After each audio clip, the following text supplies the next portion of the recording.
qual o poder da tecnologia no campo e como dados e inteligência artificial estão cada vez mais se consolidando como uma realidade do agro? Confira agora esse episódio imperdível no Data Circle Podcast.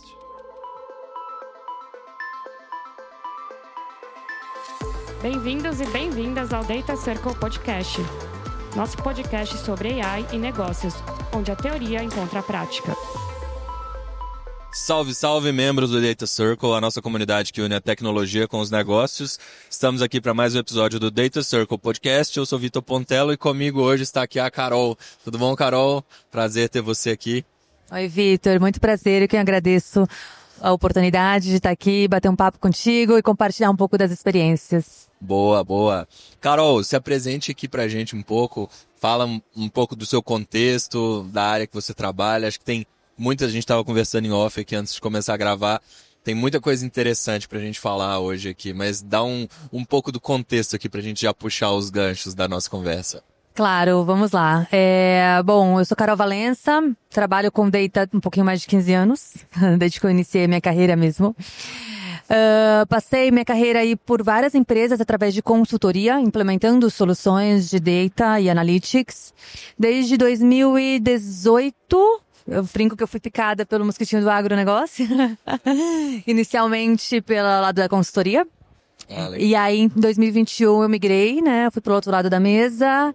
Eu atuei na BASF por 3 anos, suportando ali a área de excelência comercial, né? Com soluções de dados e analytics.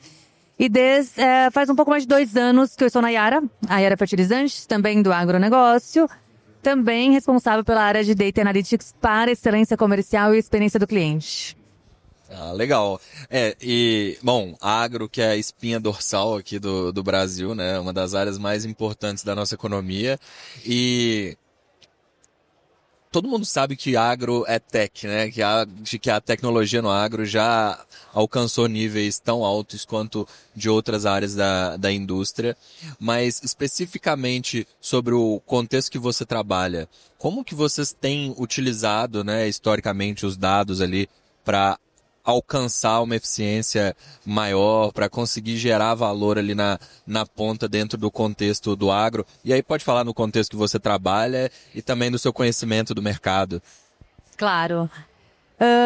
Quando a gente fala do agronegócio, né, e tecnologia para o agronegócio, a gente tem 2 vertentes, né, específicas. A gente pode ver a vertente no campo, especificamente, então soluções ali na mão do produtor, né, então como que ele consegue otimizar o dia a dia dele, né, então monitorar o solo, como que tá, o uso de aplicativos para conseguir automatizar algumas coisas também no dia a dia.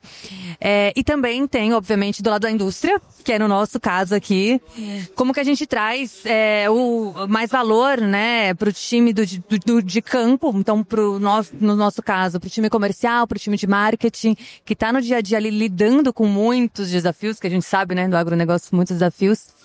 Então, o uso dos dados que a gente tem dentro de casa, como que a gente conecta isso com dados externos também para gerar valor para o time de negócio e eles consigam ali suportar e atender as demandas do produtor que está no campo. Tá? Falando especificamente da minha expertise, da minha atuação hoje, eu atuo dentro de casa, né? Então, junto com o negócio. Então, a gente fala porteira para dentro, porteira para fora. Tô dentro da porteira para fora. Então, suportando o time comercial, muito em parceria também com os canais de distribuição, que a gente trabalha muito em parceria com eles. Então, tem as cooperativas que estão no campo, muitas vezes nos ajudando a atender os clientes também, né? Porque muitos a gente não dá conta, né? São muitos produtores também, alguns pequenos. Então, é isso. A gente está, né, hoje tirando o valor do dado para conseguir trazer mais excelência para o time comercial, para como eles conseguem estar mais preparados para atender esses clientes no campo, né? E melhorar a experiência do cliente, obviamente. E no final das contas isso faz toda a diferença, né? Pensando no momento do cliente, no produto que vai ser ofertado, em qual cliente que tem mais potencial de compra de determinado produto, qual cliente que tem menor potencial. E a gente estava falando um pouco antes aqui da complexidade da cadeia como um todo, né?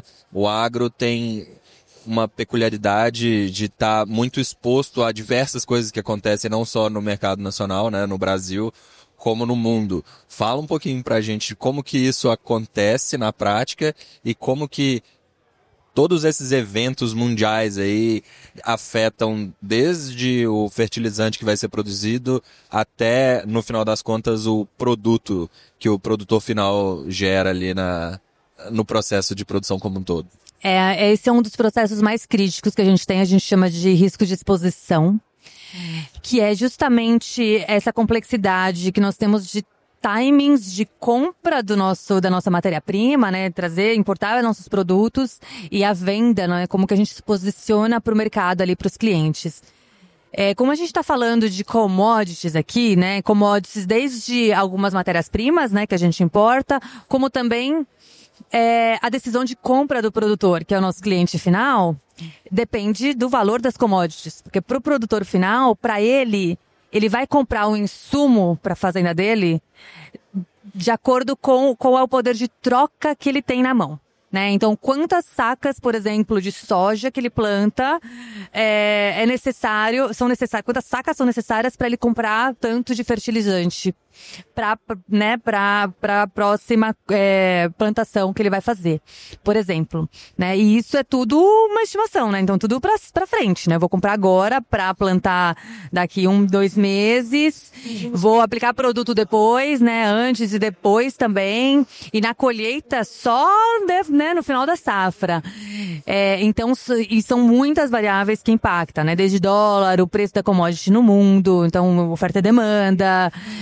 Então tem muitas variáveis que de fato criam uma complexidade gigantesca para nós, como na indústria também, como se posicionar. Então a gente está importando o produto agora para a gente entregar para o produtor daqui a alguns meses. E quanto que vai estar valendo daqui a alguns meses, né? O produto, né? Se a gente tiver que importar novamente daqui a 2 meses, quanto que vai estar valendo, né? Vai ter produto disponível no mercado? Não vai ter? Então, é uma complexidade muito grande e data, né? A inteligência de dados é um aliado, né? Com isso, né? Obviamente, a gente não consegue prever muita coisa, então, guerra, né? Quando que vão tacar uma bomba lá na Rússia? A gente não sabe, né? Mas, obviamente, a gente consegue fazer algumas simulações e minimizar o risco, né? Pelo menos, né? Então, dado ajuda bastante. E vocês têm usado machine learning, por exemplo, para fazer predições de preço de commodity, preço de insumo, preço até do próprio produto final? Então, a gente tem, inclusive no mercado, né? Existem alguns modelos já disponíveis no mercado. Então, porque dólar também impacta bastante. Então, desde previsão do dólar, previsão do preço das commodities. Então, a gente tem previsão do custo da nossa matéria-prima. Então, a gente tem alguns modelos já no mercado. O desafio está na correlação entre todos esses modelos juntos, porque não adianta um só, né? Não é um que anda sozinho, são todos juntos. A gente tem alguns trabalhos, né, aqui dentro da Yara que a gente tem tem alavancado um pouco mais, a gente tem bastante bainha da liderança, né, para alavancar, né, o uso de mais inteligência, mais modelos preditivos para isso, mas é uma jornada. Não é fácil, não é simples. E eu fico imaginando a Yara como um enorme player do mercado. Tem já alguma dificuldade, né? Todo mundo tem uma dificuldade nessa previsão e de conseguir criar esse arcabouço técnico para acompanhar o mercado do jeito que ele é. Eu fico pensando do lado do produtor, né? Ele fica muito mais exposto e com muito menos recursos também para tomar a decisão deles. Vocês também dão esse apoio em algum determinado momento? Tipo, a tendência tá levando para esse lado aqui. Talvez seja mais vantajoso você comprar agora ou então você esperar depois. Vocês fazem esse papel um pouco de consultoria ali junto do produtor também? Acho que isso acaba acontecendo naturalmente, né? A gente vai pro campo, o produtor acaba comentando, fazendo algumas perguntas. E aí, nosso time comercial, é importante eles estarem munidos de informações de mercado, o que está acontecendo no mundo. E na região específica do produtor também, que tem bastante diferença. O Brasil é bastante diverso. É verdade. Então, assim, naturalmente acaba acontecendo, mas obviamente a gente não pode se comprometer a nada, né? Produtor, se eu fosse você, eu comprava agora, porque a expectativa é o preço subir. Mas e se não sobe? Né? Você falou, tá vendo? Então, óbvio que, porque a gente não tá prevendo nada, né? Tudo uma especulação, né? Mas acaba sendo um pouco do tete a tete ali do time comercial com o próprio produtor, né? Exatamente. E como que funciona essa dinâmica dentro do agro? Ainda é muito pessoal, no sentido de a pessoa ter aquele vendedor de confiança e escutar muito ele, se trocar o vendedor ele já fica meio bravo, ou as pessoas tendem a ser um pouco menos, ter esse contato um pouco menos pessoal? Tipo, existe essa dinâmica ainda no... Olha, tem mudado bastante, né? Vai de região para região, aqui no Brasil, mas tem mudado bastante. Algumas regiões, os produtores têm usado bastante, eles chamam de consultores, né? Então, próprios consultores, porque o produtor no campo, ele é tão... todo mundo quer vender alguma coisa pro produtor, né? Então, acho que eles já estão tão de saco cheio, que eles colocam o consultor lá e o consultor resolve, tá tudo certo. Por isso é muito importante também a gente... ter bastante acesso a esses influenciadores, né? Porque esses consultores, eles são influenciadores, né? Tem vários grandes ali, representam bastante na região e tal. Então é importante a gente estar próximo deles também e eles conhecerem nossos produtos, né? Tem outras regiões também que tá acontecendo bastante sucessão, né? Familiar. Então, o pessoal mais jovem também já não quer. A geração tem já quer as coisas mais ágeis, não tem mais paciência de ficar ali, vamos tomar um café. Não tenho tempo para ficar tomando café, vamos logo direto ao ponto, o que você quer, o que você não quer. Então, varia bastante ainda. Agora tem outras regiões que sim, que ainda tem o pessoal lá que gosta de receber, que fica conversando e tal. Então, a gente tem que ser flexível também, né? Acaba sendo um dado importante ali para a jornada do consumidor também, né? Qual é a melhor abordagem para cada tipo de cliente? Esse cliente que vale a pena eu investir num relacionamento mais próximo com ele? Ou será que é melhor eu focar no consultor que vai me trazer um retorno maior? Perfeito. Não, é exatamente isso. Aí que a gente entra com a personalização, né? Entender o perfil do cliente é muito importante para isso, pra gente estar preparado e atender o cliente da forma que ele precisa, que ele espera. Não da forma que a gente acha que é. Exato. E como que funciona dentro aí pegando um pouco da dúvida mais por trás dos panos, assim, como que funciona o processo de coleta, transformação e disponibilização dos dados ali dentro do contexto de vocês? Vocês têm uma infraestrutura, né, uma plataforma de dados integrada ali, como que funciona esse processo? Porque eu imagino que seja um processo extremamente difícil você conseguir coletar esse dado, muitas vezes em locais distantes, né, que é onde o vendedor está, ou o input desse dado talvez pode ser um desafio também. Como que é esse desafio como um todo? Nem me fale. É um desafio gigantesco. Bom, começando por informação de vendas, por exemplo, né? A maior parte da nossa venda, de fato, é através dos nossos canais de distribuição, dos nossos parceiros. Né? Então, a gente tem as revendas, cooperativas, a gente tem alguns representantes também em algumas regiões. E aí a gente está falando de ter a informação do produtor final, de quem é o cliente final que está comprando o nosso produto, a gente está falando do sellout. Né? E a gente está falando de uma indústria que é completamente diferente do varejo, né? Onde é natural, varejo também, a parte médica também, é muito natural o pessoal compartilhar informação de sellout. No agronegócio, não. Né, eles têm receio, né, eles têm, não sei o que vocês vão fazer com esses dados, vocês vão querer acessar direto dos produtores finais e tal, então é um desafio grande para nós. Então a gente está, obviamente, criando relacionamento, né, proximidade com os canais para eles entenderem o porquê é importante disso, para a gente ter acesso às informações, até para conseguir ajudá-los na geração de demanda e dar vazão no sellout, né, porque o nosso interesse não é só fazer o selling, é fazer o sellout, né, para conseguir vender para o produtor final. É o mesmo objetivo que o deles, né? Vamos juntar forças. Exato. Mas a gente tem alguns desafios ainda para entenderem, tá? Principalmente canais menores ali e tal. Então, esse é o lado do lado de vendas, né? Agora, quando a gente fala do lado do cliente, né? Até mesmo quando a gente vai visitar o cliente, o produtor final, muitas vezes a gente vai acompanhado do canal E aí eles ficam com receio também de compartilhar informação. A gente pergunta, qual que é o tamanho da sua área, qual que é o cultivo? Eles também ficam com receios, né? Eles falam, mas né, pra quê que você quer essa informação? Vocês não colocaram no CRM lá de vocês pra quê? Então, tá sendo uma jornada, né? E é muito... A cultura é muito importante nesse caso, né? Porque nossos vendedores também, eles estão acostumados há muitos anos, é só no caderninho ali que eles anotam, né? Eles estão no deles, não tem acesso ao sistema, não tem internet aqui, não tem como fazer, né? Então, hoje a gente tem sistemas, né? A gente está preparado para isso. Nosso maior desafio é a cultura. Então, a gente está bastante treinamento, comunicação, o caminho é esse que a gente quer seguir. Mas eu fui visitar o cliente com o canal, né? Eu não tenho informação do cliente, como que eu... Não, vamos pegar a informação com o cliente, vamos explicar pro canal por quê, e vamos colocar no nosso CRM, porque é o cliente final que a gente precisa da informação. Então, assim, acho que a gente evoluiu muito do que nós estávamos, muito mesmo. Já temos uma boa base de clientes ali, conseguimos categorizar bem esses clientes, temos um bom direcionamento da carteira de clientes que a gente deve priorizar, como que deveria ser atendido cada um desses clientes. Então, a gente evoluímos bastante, mas ainda tem bastante jornada pela frente. Né? Exato. E pensando na característica dos clientes, né?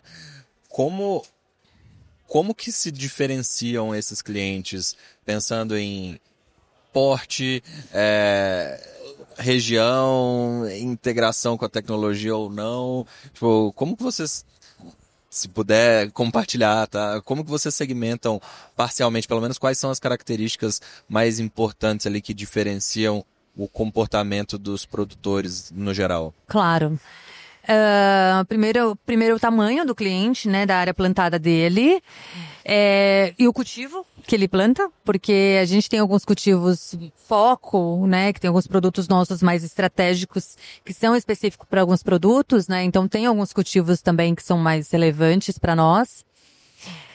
E o perfil desse cliente também, não só em termos de tecnologia, de relacionamento, mas também qual que é o produto que geralmente ele compra, né? Um produto mais commodity ali, mais tradicional, ou ele investe em produtos mais premium, ele entende o quanto que produto premium é importante, que ele, no final das contas, ele também vai ganhar com isso, né? Tem um investimento maior inicial, mas no final ele vai colher mais também, então todo mundo sai ganhando. Porque tem clientes que não entendem, né? E vai no volume, não vale a pena e tudo mais. Então a gente também leva em consideração essas variáveis. Bom ponto. E aí, como que funciona o processo de convencimento desse cliente? Vamos dizer que você vê ali que tem um potencial maior para um produto A, mas o cliente quer o produto B. É possível convencer de vez em quando, ou muitas vezes o perfil do cliente mesmo e... Olha, tem cliente que não tá nem aberto, não quer discutir, quer discutir preço apenas. Você não vai chegar no preço que eu quero, então não tem conversa. E aí não faz sentido, né? O investimento ali do tempo até.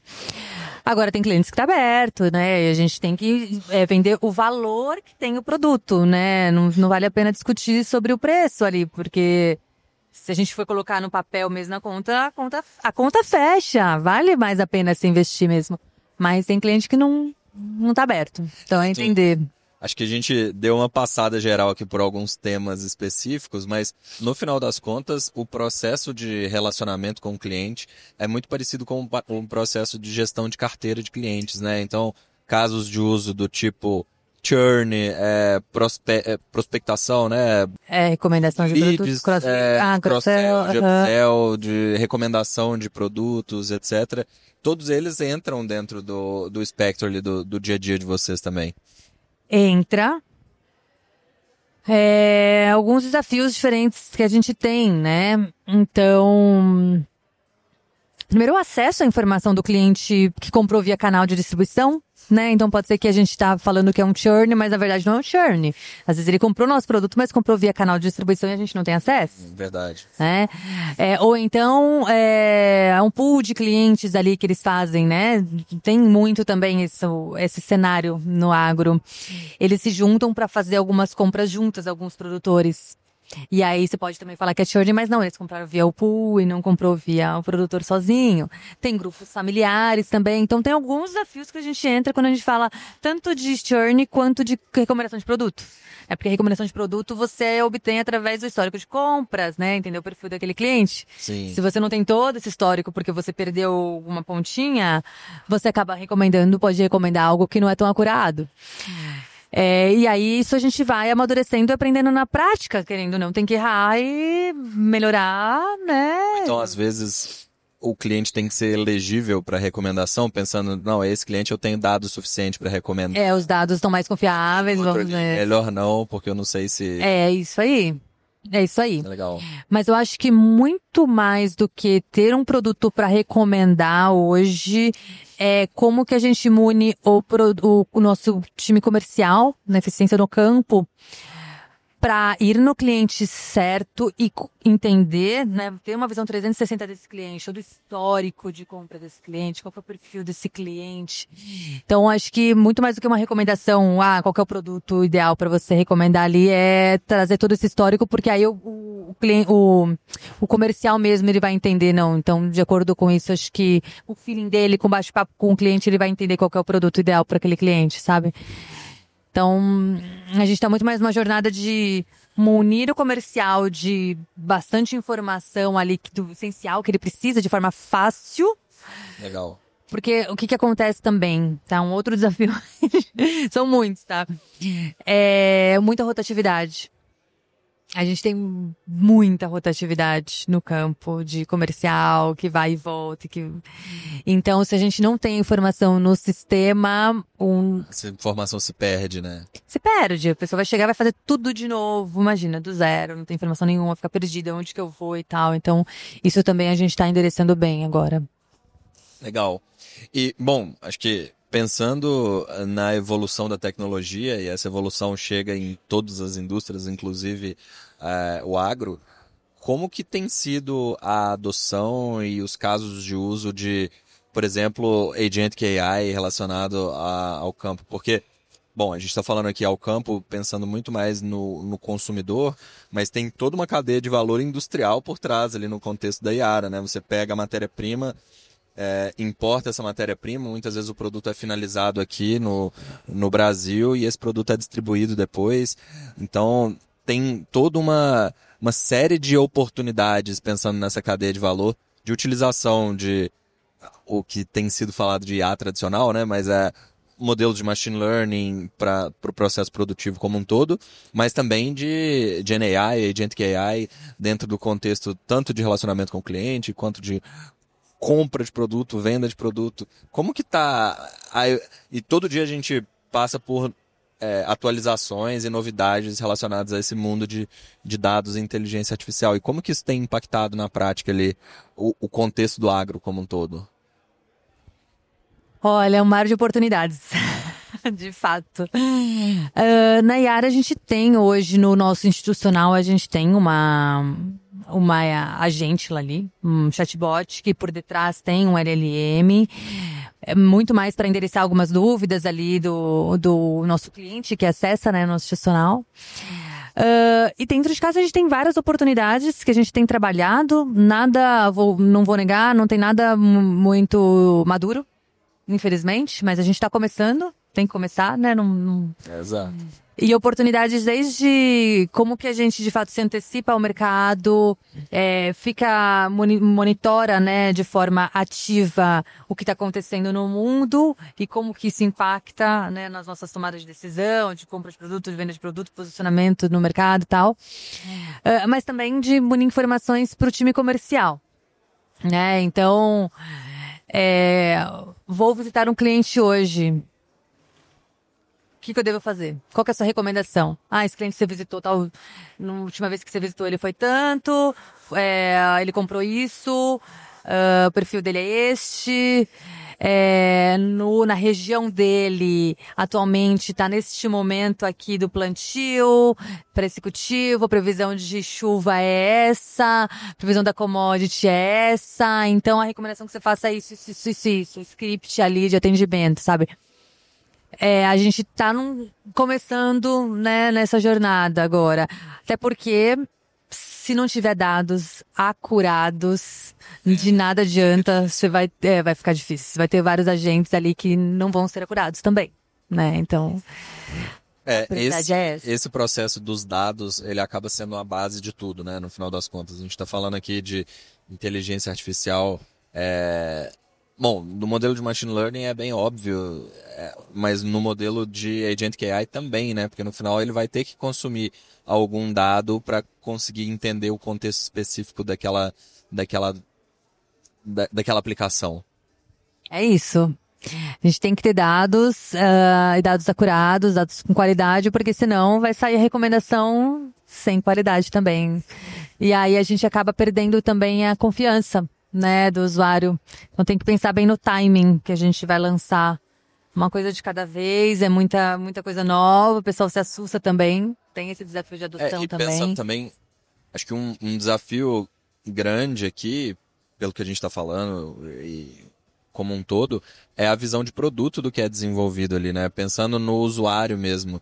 Não só a tecnologia que está ali por trás, mas como que esse usuário vai consumir esse produto, como que ele vai usar de fato, como que esse produto se adequa ao fluxo de trabalho, aos processos que essa pessoa tá inserida. Bom, começando por um simples, sei lá, vamos dizer, você comentou ali do vendedor que usa um caderninho e gosta do caderninho. Se a gente fosse substituir esse caderninho por um tablet, por exemplo, beleza, ele pode até usar, mas a gente tem que entender que não necessariamente ele vai ter internet naquele lugar. Então tem que ser um tipo de desenvolvimento que a informação que ele precisa esteja lá, sem precisar da internet. E aí, vamos supor, ele vai atualizar e quando tiver internet isso sobe e fica gravado. Mas esse tipo de nuance do processo como um todo, da característica da aplicação, que é muitas vezes diferente de quando a gente está falando de outras indústrias que talvez estejam nessa jornada um pouco mais tempo, há um pouco mais de tempo, que precisa ser bem elaborado também, né? Senão acaba que tem muita tecnologia, tem um desenvolvimento e no final a adoção é baixa. A adoção é baixa porque não tem valor, não é aplicável, né? Aí não adianta, por isso que o timing também é muito importante. Entender qual que é o momento, tanto interno ali de ter dados suficientes, a tecnologia está disponível, quanto o timing no campo. Hoje, como que está o acesso no campo da internet? Né? Será que não tem alguma coisa antes que eles precisam, que vai gerar mais valor também, do que trazer já logo algo, né, que vai revolucionar ali e tal, que às vezes não é o momento mesmo. De passinho em passinho que, né, ficar algo mais sustentável, né? Exato. E eu queria ouvir de você também um pouco da sua visão dos próximos passos ali, de futuro, a gente falou um pouco sobre toda essa revolução que já vem acontecendo nos últimos anos e tende a continuar acontecendo nos próximos bons anos aí pela frente, da evolução da inteligência artificial, da evolução de dados como um todo. Como que você vê esses próximos passos ali dentro do contexto do agro? O que você acha que vai mudar? O que você acha que vai acelerar? O que você acha que vai continuar do mesmo jeito? Continuar do mesmo jeito com certeza não vai. Pode ser que vá um pouco mais lento do que as outras indústrias, mas vai acontecer. Está acontecendo, na verdade, né? Muita coisa já está acontecendo. Tem muita região já com internet, produtores já super tecnológicos e tal. Então, assim, a gente tem que estar preparado, né, para tudo isso. Então, desde ser algo, né, mais automático, né? Então, o vendedor saiu ali da fazenda, acabou de fazer a visita, já avisar no chat, ó, falei isso, aconteceu isso, já registra no CRM automaticamente. Então, é algo que a gente vai chegar lá. Né? Ainda não tem vários desafios, mas desafios que são factíveis de serem endereçados.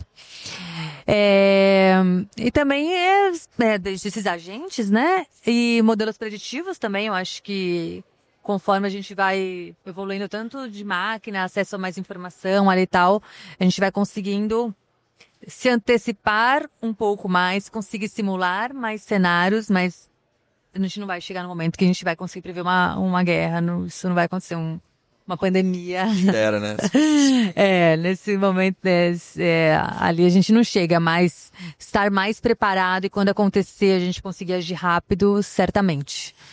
Né? E aí, obviamente, adoção cada vez maior no campo, até mesmo desses nossos parceiros entenderem o quanto que é importante, o quanto que a gente está junto ali, que a ideia é benefício para todos os lados, né? E os vendedores também entenderem que se a gente não estiver preparado, a gente vai ficar para trás, né? Não adianta a gente falar, mas tem 20 anos que eu faço dessa forma e sempre funcionou. Mas o sempre não...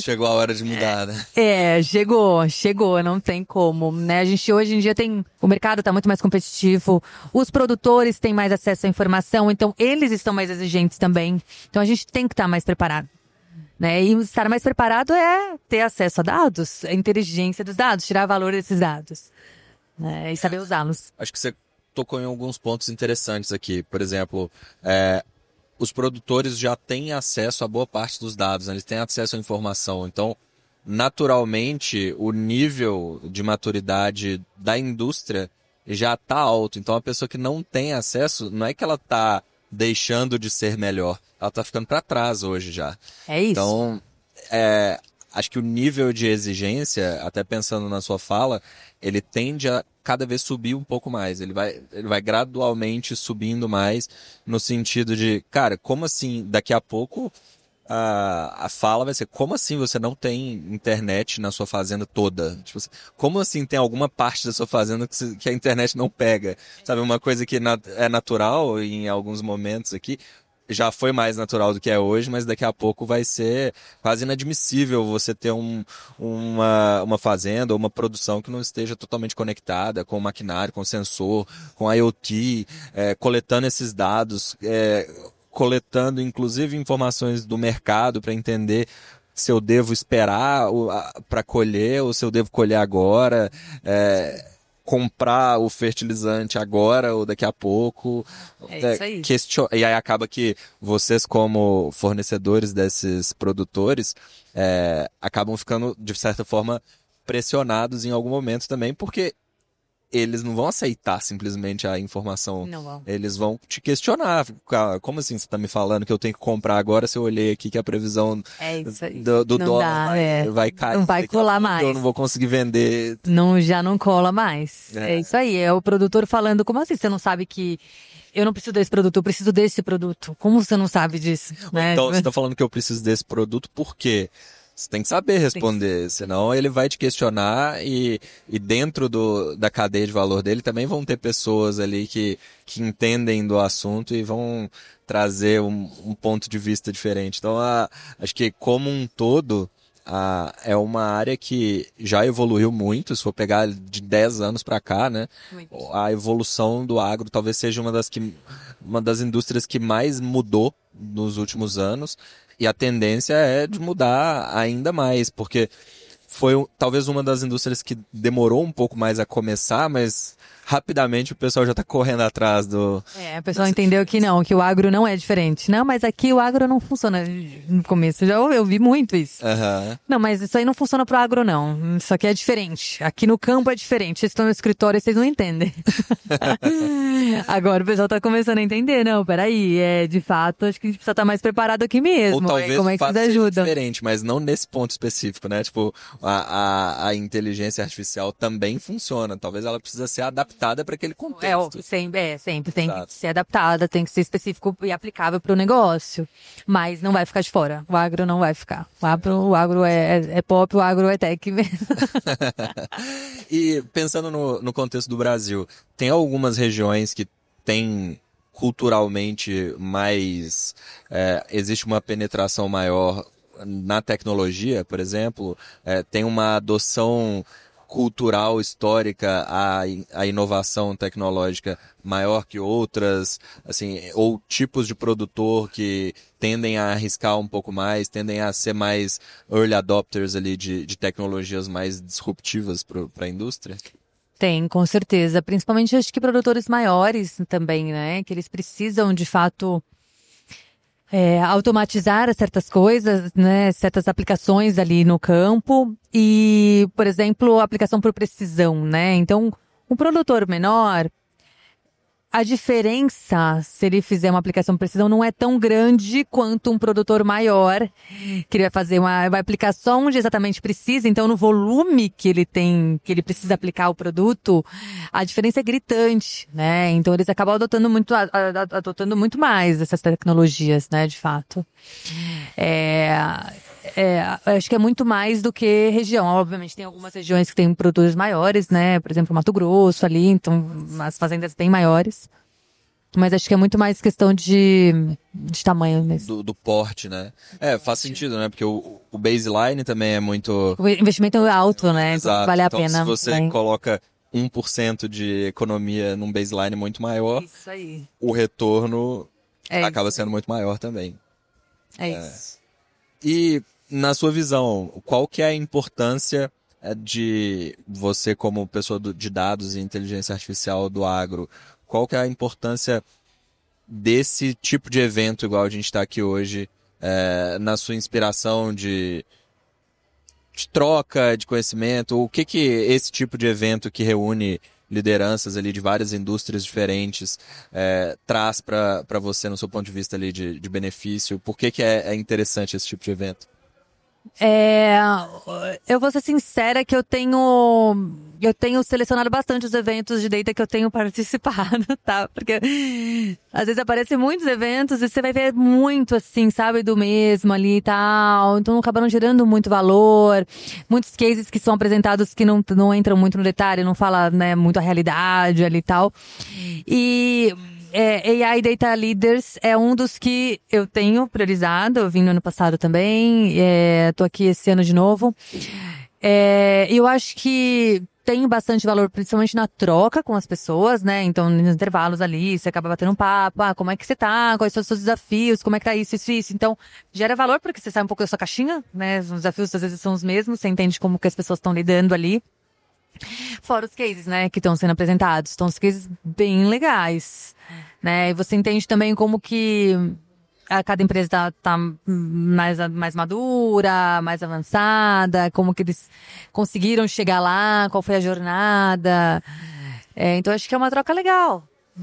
Acaba que você, entendendo um pouco da experiência das pessoas ali em contextos diferentes, tende a ter inspiração para o seu contexto também, né? Com certeza, total. Ainda que seja um pouco diferente, obviamente, né? Eu tenho que traduzir para o meu cenário, mas sempre tem vários insights legais, né? Acho que esse ano a gente tá vendo mais cases mais reais de AI, né? Generative AI, de agentes e tal, que era muito mais teoria. Exato. POC, ano passado era muita POC ainda. Eu lembro no ano passado, você falou do ano passado, eu também tive a oportunidade de participar, e eu lembro que no ano passado foi falado muito sobre GenAI, né? Muitas POCs, igual você falou, e agentes eram um tópico, assim, era uma entidade no ar que falava, vamos falar sobre agentes, mas ninguém sabia como. Ninguém sabia como, ninguém sabia o que, não tinha caso de uso prático. E hoje a gente já tem vários exemplos de agentes funcionando na prática, né? Então, de um ano para cá, tipo, o que mudou e o que evoluiu nessa parte da tecnologia, tanto com os lançamentos das Big Techs e dos fornecedores ali de inteligência artificial, quanto das empresas que conseguiram implementar de fato soluções que usam essa tecnologia, assim, não parece um ano, né? Não parece, foi muito rápido, de fato. E é interessante você ver, assim, aprender com o erro é muito importante, né? Exato. Com o erro dos outros, acho que essa troca é justamente por isso que essa troca é tão rica. A gente vê cenários de empresas em que investiram bastante, né? Mais um volume, vou fazer a gente aqui, a gente ali. E aí quando você vai ver, você não consegue nem mensurar, governar tudo aquilo. Então, calma, peraí, vamos desligar esses, vamos, né? E também você vê cenários de empresas que já foram com mais calma, né? Peraí, vamos fazer um aqui, vamos entender o valor, né? E vamos, né? Então você vê as diferenças também, até pra você... Peraí, se eu estiver indo pelo caminho errado, deixa eu rever aqui a minha rota, porque... não vou errar de novo, já erraram já, né? Exato. Então, acho que a gente conseguiu dar um panorama legal aqui, né? A gente começou falando específico do do agro, né, nas diferenças, da dinâmica do que acontece ali, depois da aplicação da tecnologia também no contexto do agro, até temas gerais aqui que tendem a ser não uma novidade, né, uma realidade que já são uma realidade no contexto de dados e inteligência artificial e que vão impactar todas as indústrias, obviamente incluindo também o agro, incluindo tudo que a gente tem visto aqui de potencial de aplicação de agentes e as outras tecnologias de inteligência artificial que também continuam tendo o mesmo valor que antes. Mas é isso, obrigado, Carol, pela participação, acho que foi muito legal ter essa troca com você. Eu quem agradeço, Vitor. Obrigada aí pela troca, pela conversa, pelo bate-papo. Espero que tenha conseguido passar algum tipo de valor aí por toda a experiência. Obrigada. Muito obrigado. E é isso, pessoal. Muito obrigado e semana que vem tem mais. Até lá. Tchau, tchau.